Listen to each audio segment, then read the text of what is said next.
তাহলে জামাই ষষ্ঠী তো চলেই এলো, আবার খাওয়া দাওয়ার একটা বড় পালা আসছে। আমি তো শ্বশুর বাড়ি যাচ্ছি, তার রাজসভার আর কে কে শ্বশুর বাড়ি যাচ্ছ একটু শুনি। আগে আমি যাচ্ছি মহারাজ। আমি তো যাচ্ছি। উফ, এই একটা দিনের জন্যে আমি সারাটা বছর অপেক্ষা করে থাকি। আর গোপাল, তুমি তুমি যাচ্ছ না শ্বশুর বাড়ি? হ্যাঁ মহারাজ, আমিও তো শ্বশুর বাড়ি যাচ্ছি। জামাই ষষ্ঠী তো শ্বশুর বাড়ি যেতেই হবে মহারাজ। জামাই ষষ্ঠীর ভুরি ভোজ বলে কথা।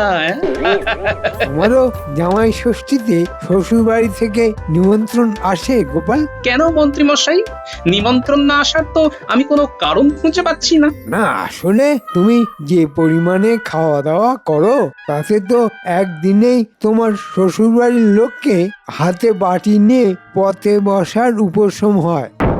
তাই আর কি বলছিলাম, শ্বশুর বাড়ি থেকে নিমন্ত্রণ পেলেও তাদের কথা একটু মাথায় রেখে বুঝে শুনে খেও, নাহলে কোন দিন দেখবে শ্বশুর বাড়ি থেকে নিমন্ত্রণ আসাই বন্ধ হয়ে যাবে।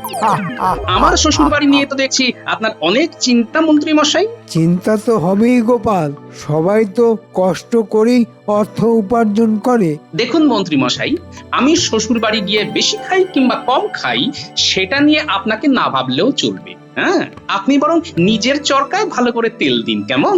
এই দেখো, ভালো কথা বললাম কিন্তু তোমার ভালো লাগলো না। পরে বুঝবে এই মন্ত্রীর কথা তেতো হলেও আসলে সত্যি। আপনার ওই উচ্ছের মতো চেহারা থেকে তেতো কথা ছাড়া কি বের হবে মন্ত্রী মশাই? কে?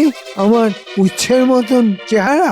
আমার যদি উচ্ছের মতো চেহারা হয় তাহলে তোমার কুমড়ো মতন চেহারা। হ্যাঁ, আমার কুমড়োর মতো চেহারার জন্যই তো আমার মুখ দিয়ে মিষ্টি মিষ্টি কথা বের হয় মন্ত্রী মশাই। কারণ কুমড়োও মিষ্টি, আমিও মিষ্টি, আর উচ্ছে তেতো আর আপনিও তেতো। ঠিক আছে ঠিক আছে, তুমি আমাকে এরকম বললে তো আমি পরে তোমাকে দেখে নেব গোপাল। দেখুন না, মন ভরে দেখুন, দেখতে তো আর বাধা নেই। ঠিক আছে, আমিও দেখছি তুমি কিভাবে শ্বশুর বাড়ি জামাই ষষ্ঠী খেতে যাও। তোমার জামাই ষষ্ঠীর খাওয়া আমি যদি এবছর বন্ধ করতে না পারি তবে আমিও কৃষ্ণনগরের মন্ত্রী নয়।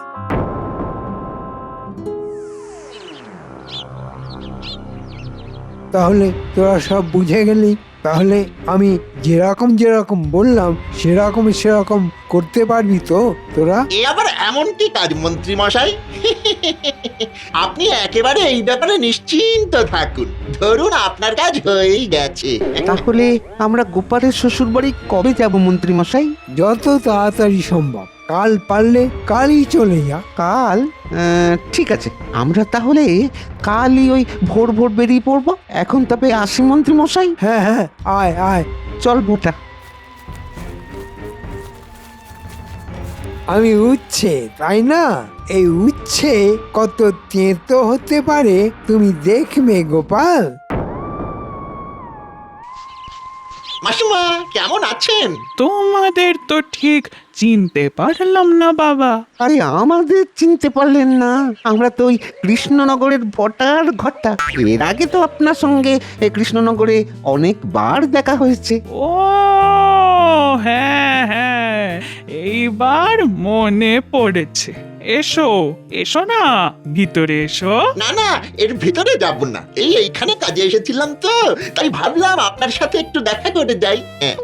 ভালো করেছো। তা বাবা, আমার জামাই মেয়ে ওরা কেমন আছে? ওরা ভালোই আছে। তা মাসিমা, সামনেই তো জামাই ষষ্ঠী, আপনি আবার আপনার মেয়ে জামাইকে ডাকবেন নাকি? হ্যাঁ বাবা, সব সময় তো আর জামাইদের খাওয়ানো হয়ে ওঠে না। বছরের ওই একটা দিন তো জামাইদের মুখে একটু ভালো মন্দ তুলে দিতে পারি। কিন্তু এই বয়সে এসে এত বড় একটা আয়োজন কি করতে পারবেন? আর তার মধ্যে ওই গোপালের যা খাওয়া, তাতে তো জোগাড় করতে করতেই সারা দিন পার হয়ে যাবে। শুধু কি খাওয়া, গোপালের মতো কিপটে আমি এই জন্মে দেখিনি। ও জামাই ষষ্ঠীতে এসে আপনার টাকায় বসে বসে খাবে, কিন্তু নিজের পকেট থেকে একটি পয়সা খরচ করবে না। কি করব বলো বাবা, জামাই ষষ্ঠীতে তো জামাইদের খাওয়ানো নিয়ম, নিয়ম পালন তো আমায় করতেই হবে। না না, জামাইদের খাওয়াবেন ঠিক আছে, কিন্তু সেখানে তো কোনো বাধ্যবাধকতা নেই যে জামাই ষষ্ঠীতে সব জামাইকেই খাওয়াতে হবে। একজন জামাইকে খাওয়ালেই তো নিয়ম পালন হয়ে যায়, তাই না? তাছাড়া আপনার তো দুটো জামাই, শুনেছি ওই আপনার ছোট জামাই নাকি গোপালের মতো অত পেটুক নয়। আপনি বরং এই বছর ওই গোপালকে বাদ দিয়ে ছোট জামাইকেই বলে দিন, তাহলে আপনার ওই নিয়ম রক্ষাও হবে আর জামাই খাওয়ানোও হবে। কথাটা তোমরা মন্দ বলনি, কিন্তু জামাইকে না বললেও আমার মেয়েটাকে তো বলতেই হবে। তাহলে তাই করুন, শুধু গোপালের গিন্নিকেই ডাক দিন, আপনার শরীর বুঝে সব কিছু করবেন, কেমন তো? আমরা কিন্তু আপনার ভালোর জন্যই বললাম। হ্যাঁ হ্যাঁ বাবা, সে আমি বেশ ভালোই বুঝতে পেরেছি। আমি আজই আমার মেয়েকে জামাই ষষ্ঠীতে আসার জন্য চিঠি পাঠিয়ে দেব। আজ তাহলে আসি, আবার অন্য একদিন আসবো, কেমন?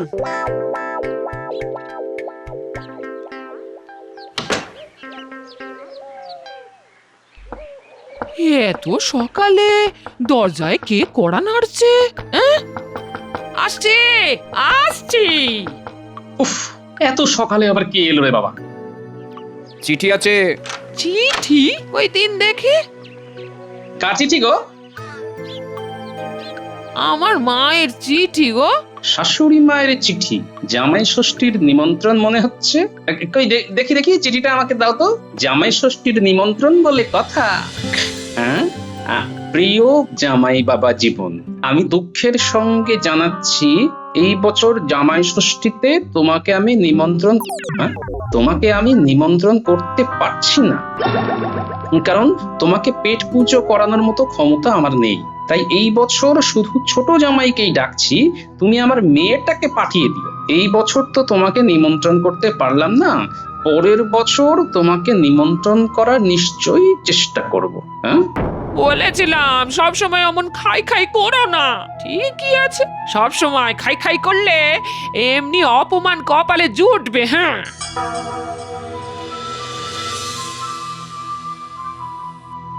এ কি গোপাল, এত মনমরা কেন? কি হয়েছে? গোপালের যে কি হয়েছে সেটা আমি ভালো করেই জানি। আর বলবেন না মহারাজ, আমার শাশুড়ি এই বছর জামাই ষষ্ঠীতে আমায় নিমন্ত্রণ করেননি। বলেছেন আমাকে পেট পুজো করানোর ক্ষমতা নাকি ওনার নেই।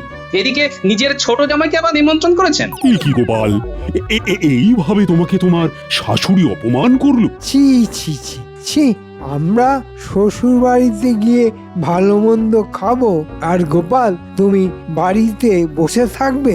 গোপালের কপালে যা লেখা আছে তাই হয়েছে। আমি তো গোপাল তোমায় আগেই বলেছিলাম, তোমার শাশুড়ি তোমার খাওয়া দেখে ভয় পেয়ে তোমাকে নিমন্ত্রণ করাই না বন্ধ করে দেয়।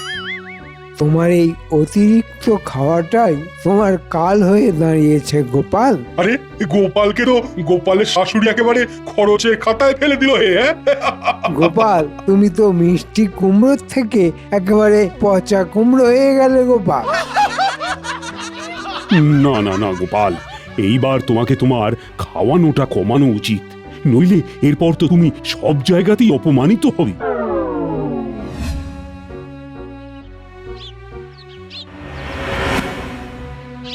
কি গোপাল দাদা, শুনলাম জামাই ষষ্ঠীতে তোমার শাশুড়ি নাকি তোমাকে নিমন্ত্রণ করেনি?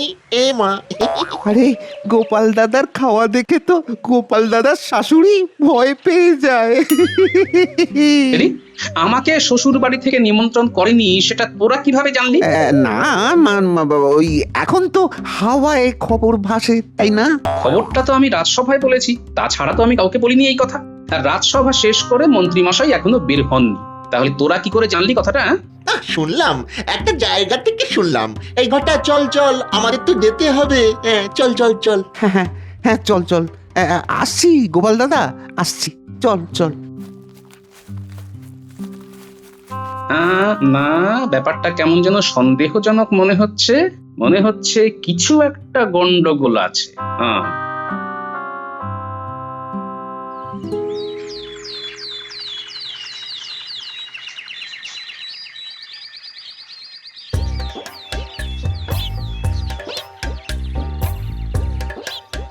যাক, মোটামুটি সব গোছানো হয়ে গেছে। এইবার শুধু গরুর গাড়িতে চেপে সোজা একেবারে বাপের বাড়ি। ওহ, কতদিন মায়ের কাছে যাইনি। বাহ গিন্নি বাহ, আমাকে একা ফেলে দিব্যি বাপের বাড়ি চলে যাচ্ছে। হ্যাঁ, কি করব বলো, আমার মায়ের নেমন্তন্ন তো আমি ফেলতে পারি না। তোমায় তো নেমন্তন্ন করেনি, কি বলবে বলো?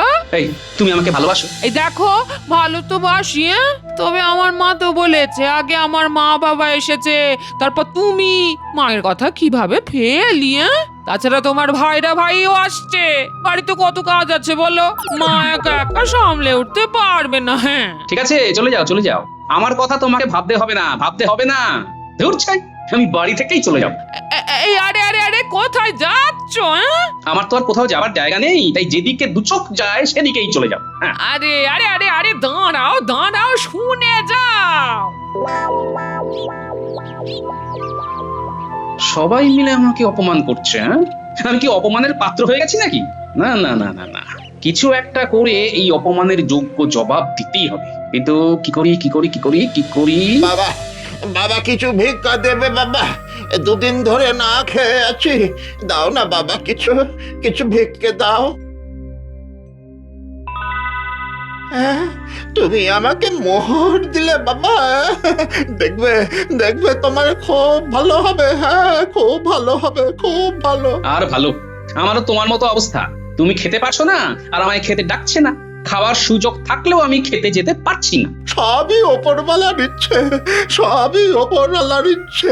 সবই তো ওপরওয়ালার ইচ্ছা, কিন্তু বাবা তোমার এই ওপরওয়ালার ইচ্ছের জন্য আমার জামাই ষষ্ঠীর খাওয়াটাই হচ্ছে না। ভিক্ষা, হ্যাঁ ভিখারি পেয়েছি পেয়েছি।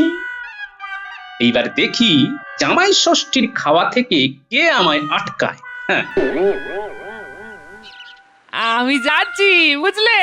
তুমি এই কয়েকটা দিন হাত পুড়িয়ে একটু রান্না বান্না করে নিও, জামাই ষষ্ঠী মিটে গেলেই আমি চলে আসবো। হ্যাঁ, তুমি যাচ্ছ যাও না, আমার ব্যাপারে এত কথা বলতে হবে না।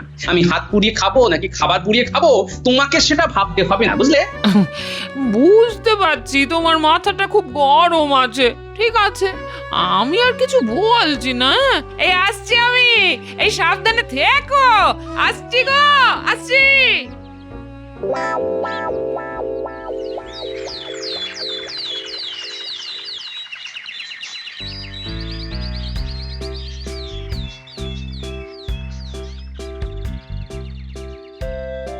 কি গোপাল দাদু, কোথায় যাচ্ছো? বাজার করতে যাচ্ছি। দাদু, কাল জামাই ষষ্ঠী আর আজকেও তুমি বাজার করতে যাচ্ছ? শ্বশুর বাড়ি যাবে না? আরে তোরা তো জানিস না, দাদুকে তো তার শ্বশুর বাড়ি থেকে জামাই ষষ্ঠীর নেমন্তন্নই করেনি। সে কি দাদু, তার মানে তুমি জামাই ষষ্ঠী করতে যাবে না? দাদু, আমরা কাল সবাই মামার বাড়ি যাচ্ছি, খুব মজা হবে। এই এই তোর মামা বাড়ি যাচ্ছিস জানা, তো সেটা আমায় শোনাচ্ছিস কেন? হ্যাঁ, না, আসলে তোমায় শোনালে খুব মজা পাই, তাই শোনাচ্ছি। আমার সাথে মশকরা করা, যা যা যা যা, এখান থেকে যা উচিত। সবার কাছে হাসির পাত্র হয়ে গেছি আমি। হ্যাঁ, ঠিক আছে, জামাই ষষ্ঠীর দিনটা আসতে দিক না, তারপর আমিও বোঝাবো এই গোপাল আসলে কি জিনিস। হ্যাঁ,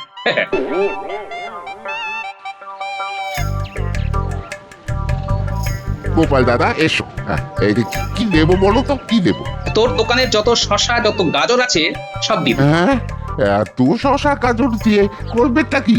কাল তো জামাই ষষ্ঠী, তা শ্বশুর বাড়ি ওই মিষ্টির বদলে শশা গাজর নিয়ে যাবে নাকি? হ্যাঁ, আগে না, নিজে খাবো। হ্যাঁ, এত শশা গাজর? এই শসা গাজর খেয়েই তো আজকের সারাটা দিন পেটটা ঠিক রাখতে হবে, যাতে কাল একেবারে কবজি ডুবিয়ে জামাই ষষ্ঠীতে খেতে পারে। এই শোন, তুই এত কথা না বলে শসা আর গাজরটা দিবি কিনা বল, না হলে আমি অন্য দোকানে যাবো কিন্তু। আর কি হয়েছে বলো তো গোপাল দাদা, এত রাগ করছো কেন? দাঁড়াও দাঁড়াও দাঁড়াও, দিচ্ছি দিচ্ছি।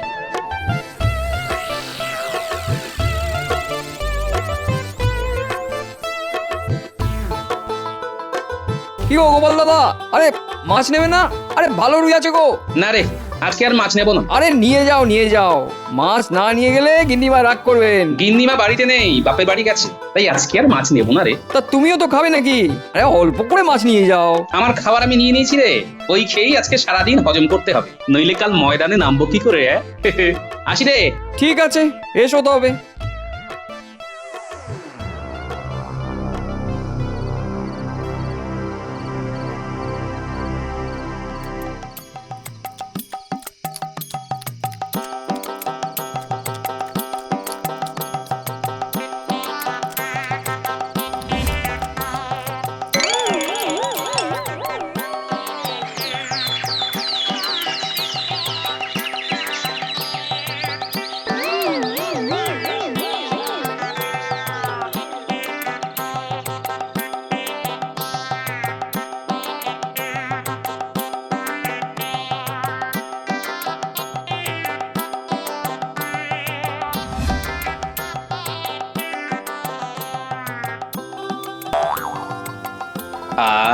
এ তো গন্ধেই পেট ভরে যাচ্ছে।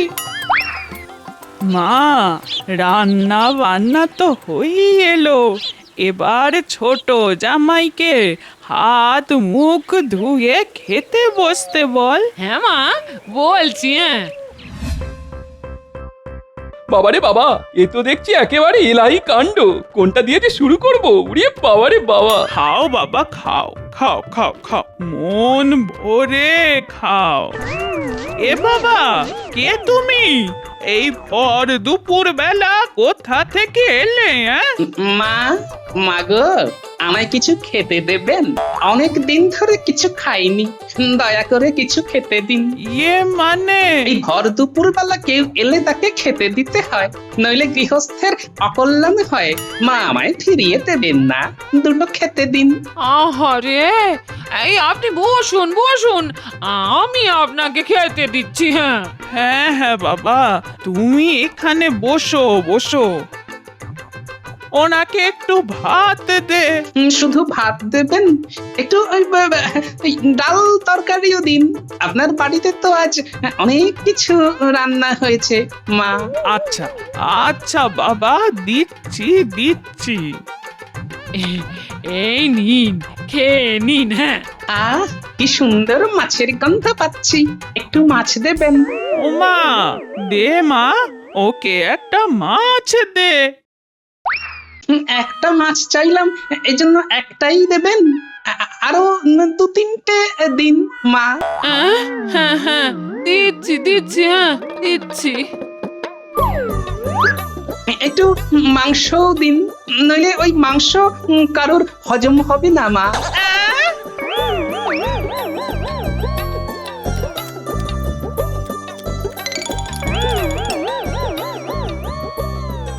ওই আপনার জামাইয়ের পাতের মাছ মাংসটাও দিন আমাকে মা।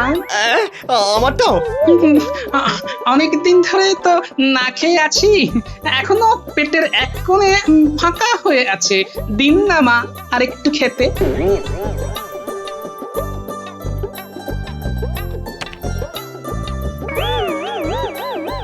রান্নাগুলো খুবই ভালো হয়েছে, শেষ পাতে একটু দই মিষ্টি দিন মা। এই নিন, খান, সব খেয়ে নিন।